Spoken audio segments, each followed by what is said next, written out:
So I started to look at other pole vaulters from other countries as well. And you can see here, Sandy Morris, neutral spine, and here lowering the pole, neutral spine. So she's getting very good pelvic control as she's lowering the pole. And she's able to lower the pole and keep her abdominals and soft tissue muscle under control. This year I was at the World Junior Championships in Bydgoszcz, and it was interesting there also to watch the young pole vaulters, the next generation of pole vaulters, the ones that we expect to see compete in Tokyo and the future Olympics. And I was really impressed with this Ukrainian boy, reminding me a lot of Mazurek. But I like very much his running posture. Here, neutral spine, driving off, great neutral spine, and even here lowering the pole. And you can see on takeoff here, his head's actually coming back, but still his pelvic control is very good. So he's not losing his neutral spine. And if you can compare this to the Swedish boy Duplantis, you can see that he has anterior pelvic tilt. And look at this compression in his lumbar spine on takeoff. Now, I'm not sure if he has back problems, but I think that he is predisposing himself to a greater chance of back injury if he's going to pole vault for a period of 10 or 15 years. So this is something that I would try to discourage in a young vaulter and train them so that they keep a neutral pelvis while they're jumping. It's always good to reflect back on past champions, and I made this slide many years ago of Booker's first ever 6-meter jump. And when I was getting material together for this lecture, then I looked at this, and you can see here, Booker's pelvic control is exceptional while he's carrying a 520 pole. And he's keeping really good neutral pelvis as he goes into this takeoff position. Somebody who also displays good neutral pelvis control is the cow that we had in Zurich at the European Championships. So I think, you know, if a mascot can do it, then our best pole vaulters who train many hours can also do it as well. Who was this Herbert? Who was jumping in this suit? Dominic, okay. Yeah, he did a very good job. Especially, I don't know how he jumped with those shoes.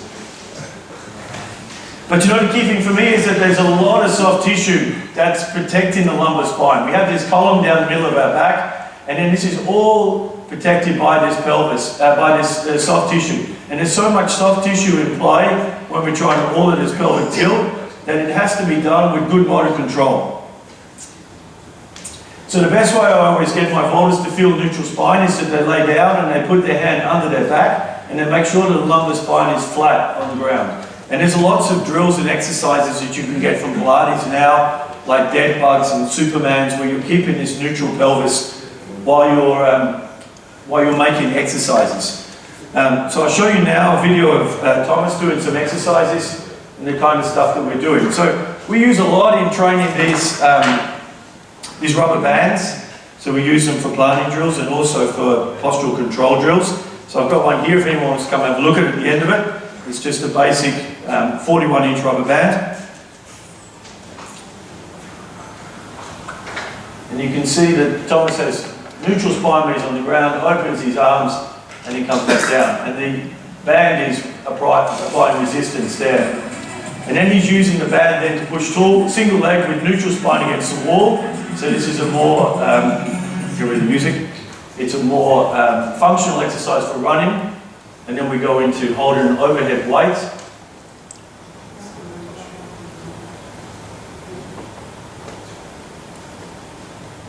And then carrying the pole.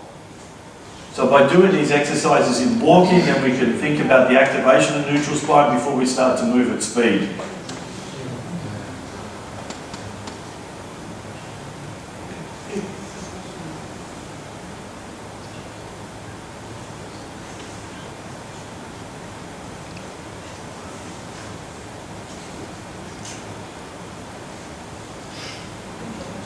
And then we always practice our run-ups all the time, every training session all around the year. First without the pole, then with the pole. So just not a maximum velocity, depending on the time of the year. But here again, we're working on neutral spine, pole lowering, planting, feet contacts, just keeping that rhythm all the time.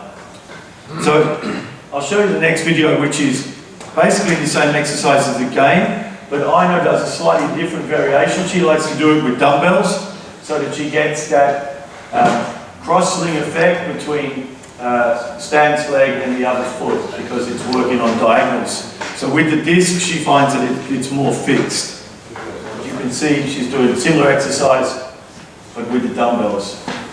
She's had a lot of neural problems through her hamstrings, and the more we've worked on her pelvic control, then the better there's neural problems been in her hamstrings.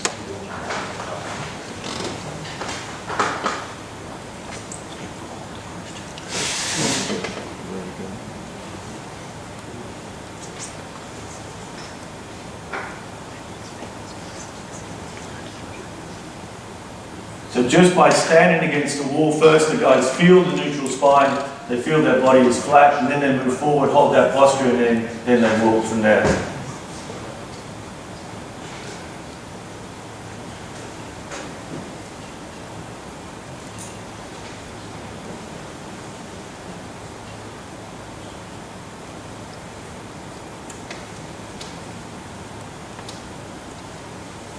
So you can see that's my training centre, that's where I work. It's a Pilates Sports Institute in Lahti.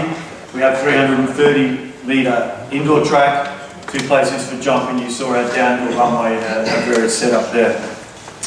So that's my first piece, which is on postural control. Now the second piece I want to talk about is the fulcrum. There's a typo there, but fulcrum, for those of you that have never heard that word before, it's the support at which a lever pivots. So when I was a kid, we used to play on seesaws. Nowadays you can't find a seesaw anywhere, but that's where the lever is pivoting, okay? So if we think about it when we're pole vaulting, then the key is you've got output and you've got input, so that one side can't go down until the other side goes up. So the fulcrum for me is my hand here, my left hand, so it's very important that the end of the pole is going down as the top of the pole is going up. And if you see people planting where they're going like this, then the balance is completely wrong, okay? This has to be the fulcrum, the seesaw effect. So I was looking for videos here we go. So I was looking for videos of seesaw and I found this, and I couldn't resist putting it in. It looked too much fun. A modern day seesaw, not the kind that we played on when we were kids. So I like this photo of April Steiner, and I spoke to her this year when I was at World Indoor Championships, and she says this move, it's called the Steiner shift. She has her own name for it. But you can see that she's kept the fulcrum here, which is the left hand, then she's brought her right hand up, the right hand's turned over her chest in front of her face. And she's maintained, again, very good postural control while she's moving the pole from a carried position into a planting position. And that for me is key. I don't want to see any movement in the shoulders backwards or forwards to counteract this weight of the pole coming in front of the body. So, if we compare that picture of April with Renault, you can see that there's considerable difference in the way that Renault's planting the pole and April's planting the pole. Now, it's very difficult to criticise the world record holder, the highest ever pole vaulter in history, but, you know, is Renault's planting action and his postural control in the last steps the kind of things that we should be imitating with pole vaulters that we're working with? Renault is an exceptional athlete and has exceptional skills, but does he have exceptional technique? That's the question you should ask yourself as a coach. And I know when he finished with Damien and he started to work with Philippe, I think that they have improved his plant quite a lot. Now, this is a drill which I got from my friend, Mr. Butler, who has an amazing Facebook page, and I recommend that you should all use this. But this illustrates perfectly the pole drop and what we're trying to work on. And here you take the fulcrum out of it because the pole lowering is naturally happening. And the right hand should come up in timing with the lowering of the left hand. In timing with the lowering of the pole. So you watch, the guys just wait, and we do this with eyes open and eyes closed, and then you really get the feeling for the pole pulling you forward into the takeoff. And And then the guys do it running without using their left hand.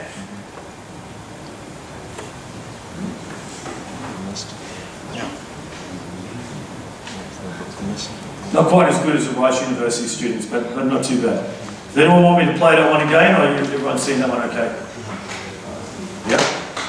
So it's really, the key is that the pole is lowering, and its gravity is pulling the pole down, and then we're bringing the right hand up as the tip is there. The guys did that well. If you watch someone do it badly, you can see a big difference. And if the pole tip is too high, so for instance, if the pole tip is up here, when you start trying to move that hand, the timing of it just doesn't work. So the pole is dropping to parallel as the hand is turning.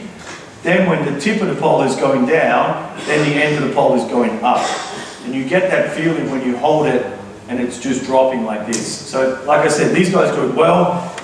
If you try it with your athletes for the first time, I guarantee that they probably won't get the timing exactly right, and then you can see the difference between good and bad. Yep. So I thought I'd just chuck this one out here. Are girls technically more proficient than boys? If you look at the world's best female boulders and the world's best male boulders, the girls don't have the same physical properties that the boys have. So I think sometimes that the girls have to be more technically proficient than the boys. Boys can get themselves into a bad position and get themselves out of a bad position because of the physical properties that they have. But I think that we should always try and make our athletes as technically proficient as possible. So we can see here, Reno again. If you look at this position here, Jeff took yesterday letting the back of hand come back. But I must admit it's not something that I like to do. Reno's backhand comes back like this, and it's like he's casting a fishing rod. He brings it around and then up. So I think that that's not an efficient transfer of energy, and it doesn't help the forward velocity. You can see here that it's a long way from the side of his head compared to April, and then also down here.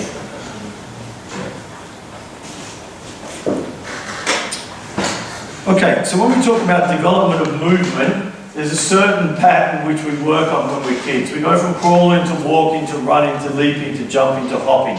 And I think it's important that when we're doing our training session, when I make my training session and the warm-up and the drills that we do, I do lots of drills, by the way. We do drills every day, all year round. So that's something that I would really push. But the sequence is going from simple to more complex, and that's the way we work through it. So here is a planting drill which takes the bottom hand out of it. We're using the hurdle here as the fulcrum or as the bottom hand.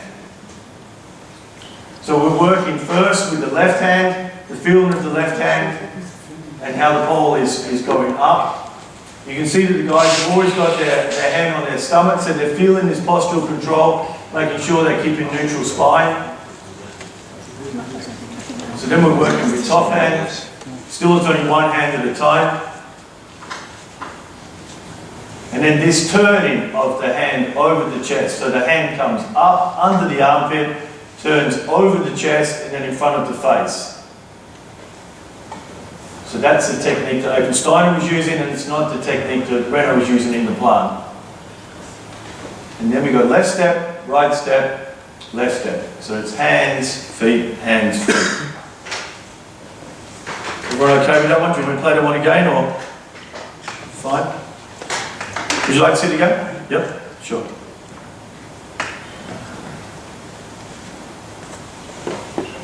So just feel in the bottom hand.